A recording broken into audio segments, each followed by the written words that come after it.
ಇಂದೇ ಡೌನ್ಲೋಡ್ ಮಾಡಿ ಮತ್ತು ನಿಮ್ಮ ನೆಚ್ಚಿನ ಶೋಗಳನ್ನು ಆನಂದಿಸಿ. ಮನೆಯಿಂದ ನಾನು ಬಿಟ್ಟು ಬರುವಾಗ ನಾನು ಒಂದು ಮಾತಾದರೂ ಹೇಳ್ಬೇಕು ಅಂತ ನಿಮ್ಗೆ ಅನಿಸ್ತಾ ಇಲ್ವೇ? ಹಾಗಲ್ಲ ಸಿದ್ದು ಅವ್ರೆ. ನೀವೇನು ಹೇಳ್ಬೇಡಿ ಮೇಡಮ್ ಅವರೇ. ಅದೇನೇ ಆಗಿರ್ಬೋದು, ನಾನು ನೋಡ್ಕೋತಿದ್ದೆ, ಅಪ್ಪಾಜಿ ತಾವು ನಾನು ಮಾತಾಡ್ತಿದ್ದೆ. ನೀವು ನನಗೆ ಹೇಳ್ಬೇಕಾಗಿತ್ತು ಮೇಡಮ್ ಅವರೇ. ಅಲ್ಲ ಸಿದ್ದು ಅವರೇ, ನಿಮಗೆ ಯಾವ ವಿಷಯನೂ ಹೇಳಬಾರ್ದು ಅಂತಾನೆ ಅಗ್ರಿಮೆಂಟ್ ಆಗಿದ್ದು.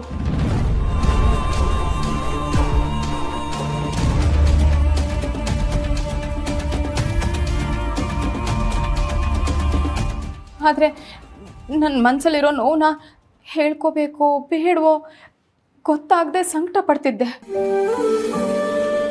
ನಿಮ್ಮಿಂದ ದೂರ ಇರೋದ್ರಿಂದ ನಿಮಗೆ ಒಳ್ಳೇದಾಗುತ್ತೆ ಅಂತಿದ್ರೆ ಎಷ್ಟು ಕಷ್ಟ ಬಂದರೂ ನಾನು ಅನುಭವಿಸ್ತೀನಿ ಸಿದ್ದು ಅವರೇ. ಭಾವನಾ, ಗಂಡನ ಮನೆಯಲ್ಲಿ ಸಣ್ಣ ಪುಟ್ಟ ತಪ್ಪಾದಾಗ ಅದನ್ನು ಸಹಿಸ್ಕೊಳ್ಬೇಕಾಗಿರೋದು ಹೆಂಡತಿ ಕರ್ತವ್ಯ. ಅದನ್ನ ಬಿಟ್ಟು ಗಂಡನ್ನೇ ಬಿಟ್ಟು ದೂರ ಇರ್ತೀನಿ ಅಂದರೆ ಏನರ್ಥಮ್ಮ? ಹೌದು ಮಗಳೇ, ನೀನು ಅವರಿಂದ ದೂರ ಇದ್ರೆ ಅವ್ರು ನೆಮ್ಮದಿಯಾಗಿರೋದಕ್ಕೆ ಸಾಧ್ಯನಾ? ಅವ್ರು ನೆಮ್ಮದಿಯಾಗಿಲ್ಲ ಅಂದಮೇಲೆ ನಿನ್ನ ತ್ಯಾಗಕ್ಕೆ ಏನು ಅರ್ಥ ಬರುತ್ತೆ ಮಗಳೇ? ಯೋಚನೆ ಮಾಡಿ ನೋಡು.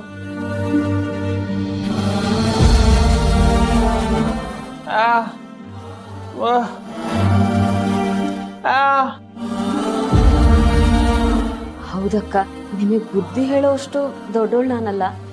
ಆದರೆ ಗಂಡ ಹೆಂಡತಿ ಇಬ್ರು ಒಟ್ಟಿಗೆ ಇದ್ರೆ ಎಂಥ ಕಷ್ಟ ಬಂದರೂ ಧೈರ್ಯವಾಗಿ ಎದುರಿಸ್ಬೋದು. ಪಾಪ ಸಿದ್ದು ಅಣ್ಣ, ಅವ್ರ ಮನಸ್ಸು ನೋಯಿಸ್ಬೇಡಿ. ಭಾವನಾ, ಅವತ್ತು ದೇವ್ರ ಸನ್ನಿಧಿಲಿ ನಿನ್ನ ಕುತ್ತಿಗೆಗೆ ತಾಳಿ ಬಿದ್ದಿದ್ದು ಆ ದೇವ್ರ ಆಶೀರ್ವಾದ ಇಲ್ಲದೆ ಅಲ್ಲಮ್ಮ. ನಿನ್ನ ಕುತ್ತಿಗೆಗೆ ಕತ್ಲಲ್ಲೇ ತಾಳಿ ಬಿದ್ದಿರಬಹುದು, ಆದರೆ ಆ ಭಗವಂತನ ಆಶೀರ್ವಾದ ಇದೆ. ಅದಕ್ಕೆ ನೀವಿಬ್ರು ದೂರ ಆಗ್ತೀನಿ ಅಂದ್ರು ಪದೇ ಪದೇ ಆ ಭಗವಂತ ನಿಮ್ಮನ್ನ ಸೇರಿಸ್ತಾ ಇದ್ದಾನೆ. ಹೌದು ಮಗಳೇ, ನೋಡು, ಅದು ಏನು ಸಮಸ್ಯೆ ಬಂದಿದೆ ಅದನ್ನ ಅಳಿಯಂದ್ರು ಅವ್ರ ತಂದೆ ಜೊತೆ ಮಾತಾಡಿ ಸರಿಪಡಿಸ್ತಾರೆ. ಅದ್ರ ಬಗ್ಗೆ ನೀನ್ ತಲೆ ಕೆಡಿಸ್ಕೋಬೇಡ. ಈಗ ಅಳಿಯಂದ್ರ ಜೊತೆ ನೀನು ಹೋಗೋದೇ ಸರಿ ಮಗಳೇ. ಅಲ್ಲ ಅಪ್ಪ. ಮೇಡಮ್ ಅವರೇ, ನೀನು ದೂರ ಹೋದ್ರೇನೆ ನಾನು ಜೈಲಿಂದ ಹೊರಗಡೆ ಬರ್ತೀನಿ ಅನ್ನೋದಾದ್ರೆ ನನಗೆ ಈ ಜಗತ್ತೇ ಜೈಲು ಮೇಡಮ್ ಅವರೇ. ನೀನು ಇಲ್ದೇ ಇರೋ ಜಾಗ ನನಗೆ ನರಕ ಅನಿಸ್ತದೆ.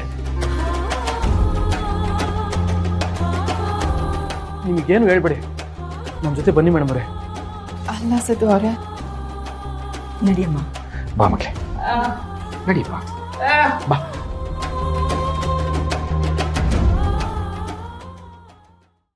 ಲಕ್ಷ್ಮೀ ನಿವಾಸ